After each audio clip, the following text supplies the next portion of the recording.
We got to get a soundboard, J-Rock. I got to customize the soundboard, but it's fine.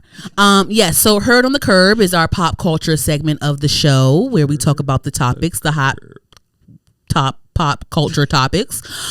So, of course, Diddy's trial is still going on. And the other day, Kid Cudi actually came to court and testified because one of the items in Cassie's testimony was that she ended up dating Kid Cudi at some point, and Diddy caught wind of that. He broke into Kid Cudi's home at one point. Then at another point, he blew up his car, or like I guess he like torched his car or whatever in some way or whatever. And so that was in there, and so Kid Cudi had to testify. They asked him questions about that. He discussed that and stuff like that. Of course, I've been watching different YouTubers covering the case that are actually in court, so they can give a breakdown of what went on and whose face did what and who turned around and did this and blah blah blah blah, and what prosecutor was trying the person at the stand, and who was doing this, who was doing that, who wasn't playing da da da da.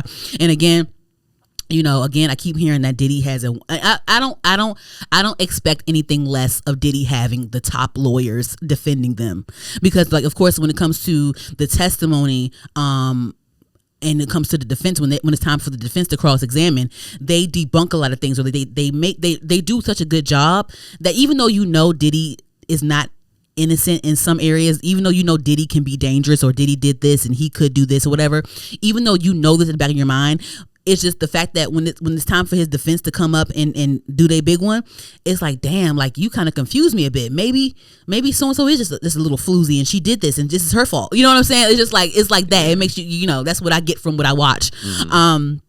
But yeah, Kid Cudi detailed the whole car situation. He detailed the break-in. So at first, I remember when Cassie, and I didn't look into this too much, but I was watching some people that were breaking it down. At the very first time we all heard that Cassie was suing Diddy, in her documents, she's brought up the Kid Cudi stuff, but she said, or I think they said, I remember someone explaining that at first Diddy thought that Cassie was messing with Kanye West at first. He thought that she was messing with Kanye West at first. They broke into Kanye West's house, but they realized that it was really Kid Cudi that she was messing with. So they went, I guess he didn't live too far from Kanye West, so they went and fucked with Kid Cudi or whatever. And then that's when they broke into his house and did the whole car shit or whatever. Mm-hmm. But I don't remember them bringing up Kanye West at all in this situation. Or not, at least not to the public, because there were names, a lot of famous names that were brought up in the, when they were picking out what to say and whatever.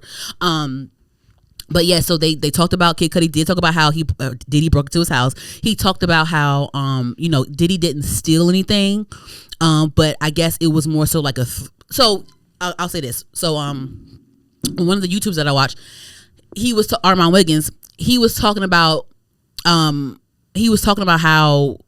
it's this thing called moving the cup. You ever heard of that? When moving the cup, where like someone breaks into your home, they don't ransack it, they don't steal anything, they move the cup. Like your cup can be right here and on this table, mm-hmm. but they'll move the cup on that table, and it wasn't over there. You put your cup right here, but when you came home, the cup magically is over there. Mm-hmm. So it says like, oh hey, I was here, I can come in here if I want to.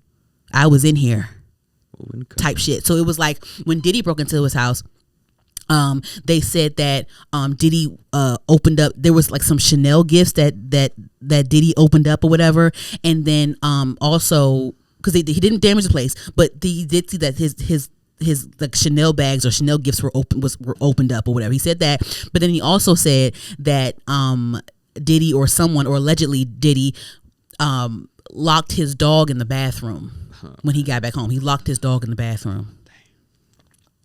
And he feels like allegedly Diddy drugged the dog. So it was like that. Not gonna fuck your shit up. I'll put your dog in the bathroom though. And drug him up. Yeah, like shit like that. So they were saying how like they were like, do you have security cameras at all? He was like, yeah, I have security cameras at the front door, but when I came back, you could see that someone shifted the cameras to pointing away from the door. Like they shifted the cameras away. Type shit. So I don't know, but yeah, and then the whole car shit, and then they ended up. He talked about how like him and Diddy met up at the Four Seasons, at the Soho House or whatever somewhere, and they met up. and talked about things because Diddy was pissed that that Cassie was messing with Kid Cudi because whatever blah blah blah blah. So it was a whole big thing with that. And then he was saying how he ran into Diddy again like years after that whole thing, and Diddy was like, hey, I'm sorry for all the bullshit. Like he didn't admit exactly what he did, but he said sorry for all the bullshit. So it's like, you low-key know what the fuck, we know what I did, nigga. You know what I'm saying? So it was like that. So that was kind of messy. Oh, man. That was kind of messy. And people are really speaking out. Q from Day 26, he was on a podcast or some sort of media platform detailing how he felt like Don and Diddy allegedly tried to sacrifice him. I'm not dismissing his claims or nothing like that. I'm just telling you what happened. He talked about how Don offered him a drug of some sort, offered him some type of pill or something like that, and he was like, cool, I want to get high with my girlfriend, but he took the drug, and I guess he ended up blacking out, and he woke up in one of Diddy's daughter's beds or something like that, and like he said that he screamed at the top of his lungs, and he felt like he was recorded at some point, and all these things. So like I listen, I don't know, like I said, I've been actually looking at like the breakdowns of these cases, and a lot of the people that have been involved, they all have like similar traumatic experiences. Like they all say how they admire Diddy as a businessman, right, but they're scared to death of him as a person because they've seen him do XYZ. Mm-hmm. And it was one time, they interviewed one of his old assistants, and they were talking about how strenuous a lot of the work was. Like it was long hours. Like you would work from sun up to sundown, and you had to do all these things to cater to Diddy. And so I guess at one point they asked, like, how could you get through this? How could you, like, what motivated you to do all these things, blah, blah, blah. Like, what motivated you to, like, have this type of work ethic because it's so demanding, blah, blah, blah. And one of the assistants, said, I think it was a white man, he said, whenever someone would complain about something, like they would say, what rhymes with tired, right? What rhymes with tired? What rhymes with tired? Yeah, fired. I'm like, damn, they would tell you that? They would tell you what rhymes with tired? God damn. Damn, that's crazy. Because this is that easy. I'm Puff Sean Combs, P. Diddy Daddy. Like, these people wild. I didn't know. I didn't know he got the name Puff Daddy from his anger. Did you know that? I know that either. That's crazy. I watch so much stuff. I can't remember where I get things from, but they said that Puff Daddy came from him like having like a temper. Like he gets real mad. Like Puff. Like he gets real like mad. Mm-hmm.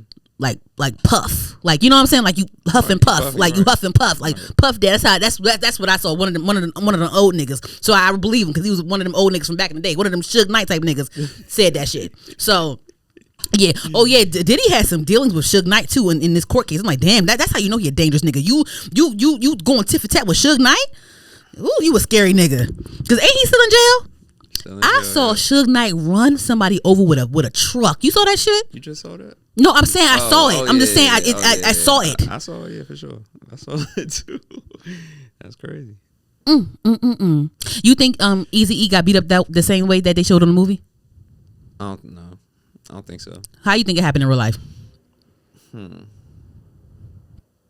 Because what? How did in the movie they lured him into the studio, and then Suge Knight got his ass beat in the studio. Okay, yeah, I remember that scene. Yeah, I could have. That possibly could happen. You think that happened in real life? It could have. Yeah. I didn't do a fact check, y'all. It's possible though. Yeah. They got it on Tubi right now, straight out of Compton. Listen, I know the Tubi jokes flew the first couple of years it was out, but listen, Tubi popping. The Tubi jokes ain't last that long, honey, because they got the archives. Tubi got every goddamn movie you want. Yeah.